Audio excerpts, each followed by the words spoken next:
Welcome back to the Deep Dive. Our mission here is pretty simple. We take these complex, really foundational AI research papers, and we try to distill them into something clear, something you can actually use. Yep. Whether you're an engineer, a student, or just someone who's curious about all this stuff, we want this to be your shortcut to getting up to speed. And today, we are really opening the door to, I think, the modern era of AI, Right. the multimodal era. We absolutely are. We're diving into a 2021 paper from OpenAI called Learning Transferable Visual Models from Natural Language Supervision. But, everyone in the community just calls it CLIP. Just CLIP. Yeah. And it is. It's such a pivot point. It's where language and vision truly started talking to each other at a massive scale. It really is. And for those of you who've been following along with our deep dives on NLP, this is the next logical step. Exactly. We started with attention's all you need, which gave us the transformer architecture. Then we looked at BERT, which really mastered, understanding language and context. And then, of course, the big one, GPT-3. The paper that proved just scaling up on raw internet text could beat these carefully curated data sets. Right, and CLIP basically takes that exact question and asks it for computer vision. The core question being, can we do for vision what GPT-3 did for language? Can we use the huge, messy aggregate data of the internet to move past the old way of doing things? The old way being these gold-labeled data sets like ImageNet. Exactly. Yeah. And the answer this paper gives is, well, it changed everything. It wasn't just about making models bigger. It was about fundamentally changing how they learn. So let's unpack that shift because it's so important. Okay, so historically, if you wanted to build an image classifier, you needed what you just called gold labels. Right. Perfect, unambiguous labels. For ImageNet, you had actual humans voting on the single correct category for a picture. Which is very precise, but, you can see the problem. It's slow, it's expensive, and you're limited to whatever categories your human labelers were told to look for. It's a bottleneck. It's totally bottlenecked by human labor. And the CLIP researchers saw this, and their big insight was to use natural language supervision instead. So instead of paying someone, a few cents to label a photo as dog, you just learn from the text that's already on the internet next to billions of images, passively. Okay, so if I post a picture of my cat and the caption is, Mittens the calico napping on my new sofa. The model learns the visual features of a calico cat and a sofa and napping, all from that one sentence, not from a single rigid cat label. That makes so much sense. It's just so much easier to scale. Infinitely easier. You don't build a custom pipeline. You just scrape the public web. And because you're connecting the visual stuff directly to language, you're building the shared understanding that lets you do some amazing things later on, like zero-shot transfer. But to do that, you need a data set on a scale that, for vision, was just unheard of. Oh, yeah. Standard data sets like MS Keiko had maybe 100,000 photos. It's a drop in the bucket. So what did they do? They built their own. They called it WIT for web image text. And it was just massive. 400 million image and text pairs, all scraped from the internet. 400 million. And how did they make sure it wasn't just, 10 million pictures of cats? That's a great point. To get broad coverage, they built a query list of 500,000 words based on common terms from Wikipedia. It ensured they were getting a really wide slice of, everything. Okay, hold on. I have to stop you there. Because if the data is just coming from the raw internet, it must be incredibly noisy. If a picture of a dog has a caption that says, "I hate Mondays," or "check out my new car," how does the model learn anything useful from that? Isn't that actually worse than a clean label from ImageNet?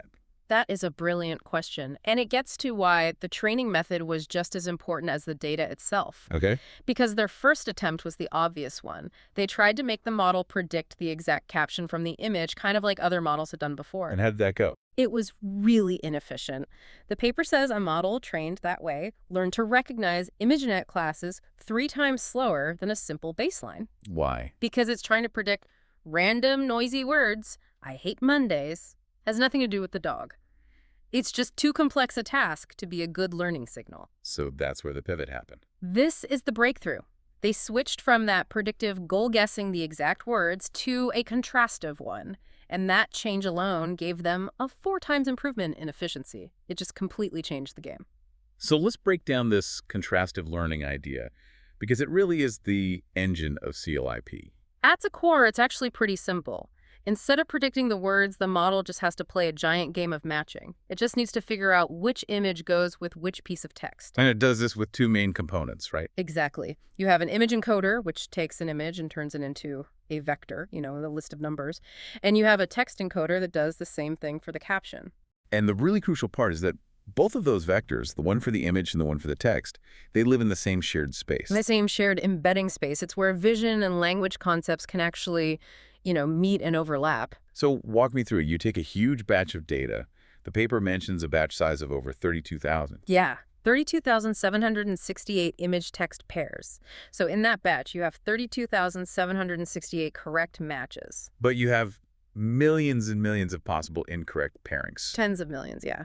And the model's entire job is to look at all of them and maximize the similarity, the closeness of the correct pairs, while pushing all the incorrect pairs as far away as possible. So that's how it deals with the noise. That's exactly how. That caption, "I hate Mondays," might not be a perfect match for the dog picture, but it's only being compared against 32,767 other incorrect pairings. The model learns to find the real signal, where the text, "Pepper the Aussie pup," is actually paired with the photo of Pepper. It's like a huge multiple choice test where almost every answer is wrong, and it just learns by process of elimination. A perfect analogy. And you need that massive batch size for it to work. You need all those negative examples. And the compute for that must have been astronomical. It was. For their biggest model, it took 18 days on almost 600 V100 GPUs. They really had to commit to proving this idea at scale. So all of that work, all that compute, it leads to CLIP's killer feature. Zero-shot transfer. How does that shared space make it possible to classify an image of something the model has never been specifically trained on? Okay, so at test time, you don't retrain anything. You use the text encoder to create a classifier on the fly. Let's say you want to classify dog breeds. Okay. You just feed the names of the breeds, golden retriever, poodle, boxer, into the text encoder. And it spits out a vector, a point in that shared space for each one. Correct. Then you take your new image of a dog, run it through the image encoder to get its vector, and you just see which of those text vectors it's closest to. So it's classifying the image using only a text description it just created. Yeah. No new training images needed. That's zero-shot classification. But, and this is where it gets really clever, they ran into a problem, right? With words that have multiple meanings. Yeah, polythemy. The example they use is boxer. Does that mean the dog breed or the athlete? The word alone is ambiguous. So this led to what we now call prompt engineering. Exactly. They realized that if they didn't just use the word boxer, but instead used a little sentence template, like a photo of a label, performance shot way up. Why does that simple sentence help so much? Because the model was trained on captions from the internet, which are full sentences. When you wrap the label in a phrase like a photo of I, you're making your query look more like the data it was trained on. Reading the model halfway. That's a great way to put it. And just that little trick boosted ImageNet accuracy by 1.3%. And you can customize it for the task, like a satellite photo of a label for satellite images. Or a photo of a label, a type of pet for a pet data set. And they pushed it even further. With ensembling. Right. They'd try a bunch of different prompts, a photo of a big label, a drawing of a label, and average the results. That gave them another 3.5% accuracy boost. Wow. Yeah, and they calculated that gain was equivalent to using 4 times as much compute. It was just a smarter, not harder approach. The model also turned out to be good at things it wasn't even designed for. Totally unexpected things, like OCR recognizing text inside of images, and even action recognition in videos. That ability to generalize was just unlike anything before it. Okay, but to keep this balanced, we have to talk about where it struggled.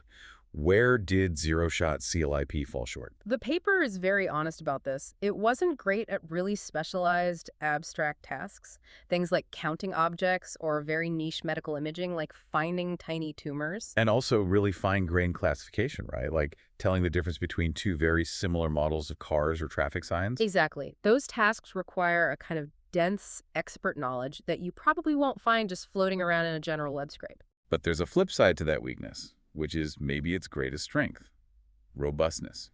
This is such a critical point. Models trained only on ImageNet are famously brittle. They work great on the test set, but when you show them images from the real world, performance can just plummet. That's the distribution shift problem. Right. And CLIP, because it was trained on 400 million messy, diverse images from all over the internet, is incredibly robust to that shift. It shrank that performance gap by up to 75%.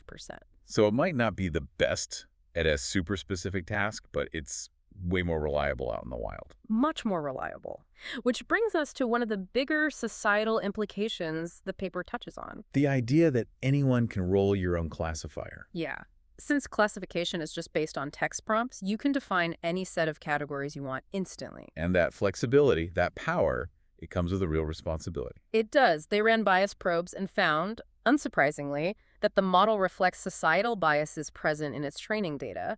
But the really deep insight wasn't just that bias exists. It was that the design of the classes, the words the developer chooses, has a huge impact on how that bias shows up. Precisely. They showed that if you use potentially harmful labels, you get harmful results. But they also showed an intervention. The child category example. Yeah.